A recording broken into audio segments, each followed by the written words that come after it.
নমস্কার, সকলকে স্বাগত জানাই ইনভেস্ট উইথ নিশান চ্যানেলে। গত কয়েকদিন ধরে দেখছেন যে আইপিও প্রচুর চলে এসেছে মার্কেটে এবং আগামী সপ্তাহেও কিন্তু প্রচুর আইপিও আসতে যাচ্ছে। আমি চেষ্টা করব প্রত্যেকটি আইপিওকে নিয়ে চুলচেরা বিশ্লেষণ করার। সেই চেষ্টা থেকেই আজকেও নতুন একটি আইপিও যেটা আপকামিং আছে সেটা নিয়ে আলোচনা করব। সেটি হচ্ছে ওয়েকপিট। এই আইপিওর অ্যাপ্লিকেশন পর্ব আপনাদের চলবে ডিসেম্বর ৮ তারিখ থেকে ডিসেম্বরের ১০ তারিখ পর্যন্ত। তো আমরা এখানে জেনে নেব যে কোম্পানির কি ডিটেলস রয়েছে এবং আইপিও কি ডিটেলস রয়েছে এবং এর বিভিন্ন যে অ্যাসপেক্টগুলো আছে সেগুলো নিয়ে আলোচনা করব। কেন কোম্পানিটা আইপিও আনতে যাচ্ছে, কি অবজেক্টিভ, কি পজিটিভ দিক আছে, কি নেগেটিভ দিক আছে, সবকিছুই আলোচনা আপনাদের সামনে তুলে ধরবো এবং সর্বোপরি একটা জায়গায় আসার চেষ্টা করবো যে আমরা আইপিওতে অ্যাপ্লিকেশন করবো কিনা এবং অ্যাপ্লিকেশন যে করতে গেলে আমরা কি লক্ষ্য রেখে অ্যাপ্লিকেশন করবো বা ডিসিশনটা নেব, করা এবং না করা দুটোর মধ্যে, সেই বিষয়গুলো নিয়ে ডিটেলস আলোচনা এই ভিডিওতে হবে। ভিডিও একটু লেন্দি হলেও ধৈর্য সহকারে দেখার চেষ্টা করবে। প্রথমে যদি কোম্পানি ডিটেলসে আমরা যাই, যে কোম্পানিটি বললাম ওয়েকপিট, সেটির পুরো নাম হচ্ছে ওয়েকপিট ইনোভেশনস লিমিটেড। একটা ফাস্টেস্ট হোম গ্রোন ব্র্যান্ড, যেটা কিন্তু হোম ফার্নিশিং যে প্রোডাক্ট আছে তার উপরে কাজ করে। হোম ফার্নিশিং প্রোডাক্ট বলতে এরা ম্যাট্রেসের কাজ করে এবং ফার্নিচার, বিভিন্ন ফার্নিশিংস জিনিসপত্র, বিভিন্ন হোম ডেকারের যে জিনিসপত্রগুলো আছে সেগুলো কিন্তু এরা বিক্রি করে। এবার বিক্রি করে এরা কিন্তু অনলাইন, যেমন মার্কেট প্লেস আছে, অনলাইন ওয়েবসাইট, বিভিন্ন যে আমরা ই কমার্স প্ল্যাটফর্মগুলো আছে সেখানেও কিন্তু এদের প্রোডাক্ট আমরা দেখতে পাই। এছাড়াও নিজেদের ওয়েবসাইটেও এরা বিক্রি করে থাকে এবং অফলাইন কিছু এক্সপিরিয়েন্স সেন্টার্স এদের রয়েছে, সেগুলো থেকেও কিন্তু এদের প্রোডাক্ট বিক্রি হয়। এরা ডাইরেক্ট কাস্টমারের সাথে ডিল করে। তো এই যে কোম্পানিটি, এটি ২০১৬ সালের পুরনো কিন্তু কোম্পানি। আমরা এর যদি পজিটিভ দিকগুলো আলোচনা করি তাহলে আমরা দেখতে পারবো যে এর অনলাইনে যে রেটিং রয়েছে বিভিন্ন প্রোডাক্ট ক্যাটাগরিতে, মোটামুটি অ্যাক্রস দ্য ক্যাটাগরি যদি দেখি 4.2 রয়েছে। তার মানে এদের প্রোডাক্ট মানুষ ভালো রিভিউ দিচ্ছে এবং মানুষ কিন্তু পছন্দ করছে। আর এই কোম্পানিটি একমাত্র ভারতবর্ষের কোম্পানি যে এই যে আমি বললাম স্ট্রং প্রেজেন্স কিন্তু রয়েছে অনলাইন মার্কেট প্লেস, ওন ওয়েবসাইটে এবং অফলাইন এক্সপিরিয়েন্স সেন্টার্সের মাধ্যমে, এবং বিভিন্ন ক্যাটাগরি প্রোডাক্ট এরা কিন্তু তৈরি করে, mattress, furniture, furnishings and home ডেকারের প্রোডাক্ট।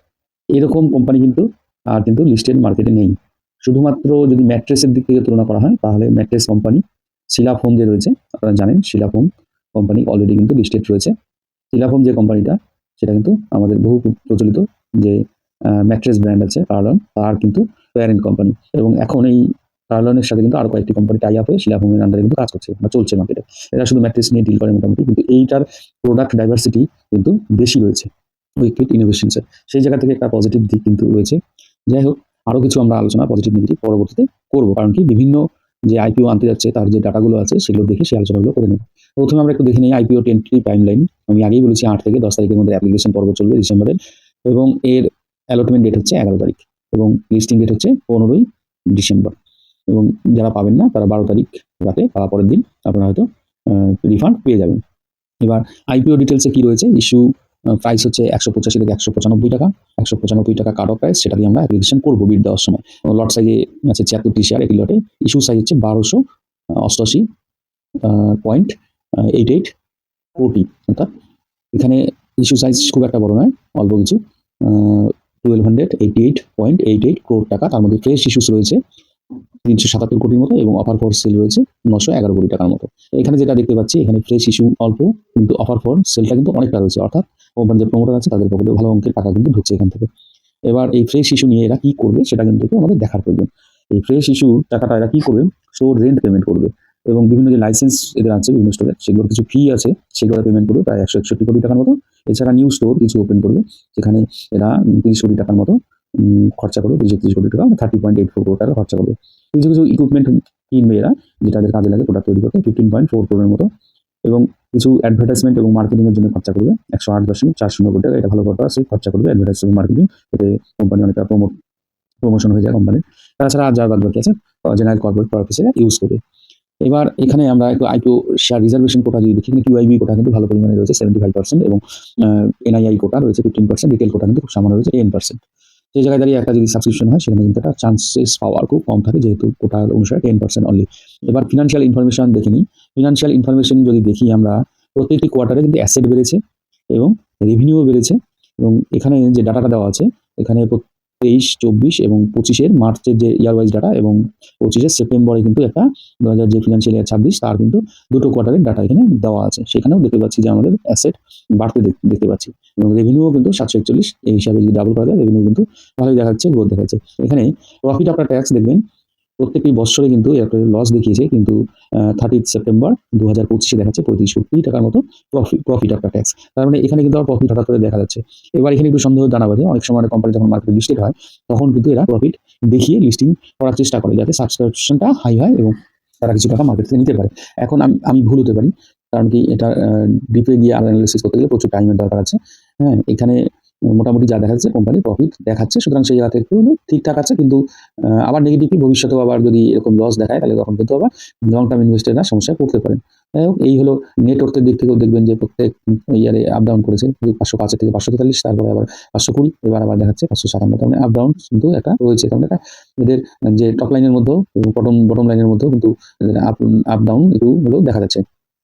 এবার রিজার্ভ সারপ্লাস দেখুন, ওখানেও একটা আপ অ্যান্ড ডাউন দেখা যাচ্ছে। এর কোনো কারণ হতে পারে, বোরোইং আগে ছিল, এখন বোরোইং নাই। বোরোইং ছিল 2024 মার্চে 7.36 কিন্তু এখন যেটা দেখা যাচ্ছে নেই। যাই হোক, সেটা গেল। এবার এখানকার যে ইস্যু অবজেক্টিভ নিয়ে আলোচনা আগেই করে নিলাম, পিআর ডিটেলস নিয়ে আমি আলোচনা করলাম। পিআর ডিটেলসের মধ্যে যে বিষয়টি রয়েছে, এখানে রিটার্ন অন নেট ওর্থ কিন্তু 6.38, পিআর যে কোম্পানি রয়েছে তার কিন্তু 2.98। অদ্ভুতভাবে পি রেশিও যদি দেখেন তাহলে আবার দেখতে পারবেন যে ওইকুইড ইনোভেশনসের 171.05, কিন্তু শিলা ফোমের সেটা অনেকটাই কম, প্রায় অনেক কম, 77.26। সেই জায়গায় একটা সমস্যা। এবার শিলা ফোমের মার্কেট ক্যাপ বা রেভিনিউ যদি দেখেন অনেকটাই বেশি, 3439 কোটি টাকার রেভিনিউ জেনারেট করে, এরা কিন্তু জেনারেট করে 1273 crore। এবং আরেকটি জিনিস যদি দেখেন ইপিএস এর ক্ষেত্রেও আপনারা দেখতে পাবেন দুটোর মধ্যে কিন্তু অনেক পার্থক্য আছে। এবং ফেস ভ্যালু যদি দেখেন ইউপিতে কিন্তু ফেস ভ্যালু 1 আর এখানে ফেস ভ্যালু হচ্ছে 5, কারণ ভবিষ্যতে এক্সপিরিয়েন্স হওয়ার কিন্তু চান্স নেই, হয়তো বোনাস দিতে পারে। এবং এখানে একটিমাত্র সিকিউরিটিস এর আমি ডাটা পেয়েছি, এসবিআই সিকিউরিটিস অ্যাভয়েড করতে বলেছে। এবং এই যে এর যে স্ট্রেংথ এবং উইকনেস যদি আলোচনা করি, স্ট্রেংথ দেখতে গেলে পরে এরা কিন্তু ভালো রেভিনিউ কিন্তু জেনারেট করেছে। হ্যাঁ, only brand to scale mattress, furniture, decor each over 1000 million revenue in financial 2024। তার মানে অনেকটাই কিন্তু রেভিনিউ জেনারেট করেছে। এবং রেটিং ভালো রয়েছে, ম্যাট্রেসে 4.2, এবং যদি ম্যাট্রেসে 4.4 এবং ফার্নিচারে 4.2, ভালো রেটিং রয়েছে। Total income 10,000 million within just 9 years এবং ইয়ার্স তার মধ্যে করেছে, এটা ইনকাম করেছে। এবং এদের ব্র্যান্ড কিন্তু ভালো এখনো পর্যন্ত প্রচার করে যাচ্ছে। কারণ কি আমরা কিন্তু এই অনলাইন প্ল্যাটফর্মগুলো খুললে পরে এদের পপ-আপে কিন্তু অনেক সময় চলে আসে এবং এদের প্রোডাক্ট কিন্তু স্ক্রিনে ভেসে ওঠে, অর্থাৎ বুস্টিং করা থাকে, মানে রেকমেন্ডেশন করতে থাকে। অনেক সময় এটা দেখা যায়, সে জায়গায় কিছু পজিটিভনেস কাজ করতে পারে, কিন্তু রিস্ক কিন্তু রয়েছে। কারণ এরা উইকউইড যে ব্র্যান্ড ম্যাট্রেসের উপর বেশিরভাগ ডিপেন্ড করে, মোস্ট অফ দ্য রেভিনিউ কিন্তু এদের আসে হলো এই ম্যাট্রেস সেকশন থেকে। হ্যাঁ, এবার ম্যাট্রেসের ক্ষেত্রে কিন্তু অনেক কম্পিটিটর মার্কেটে রয়েছে। সে লিস্টেড কোম্পানি না থাকলেও আনলিস্টেড কোম্পানি কিন্তু প্রচুর রয়েছে।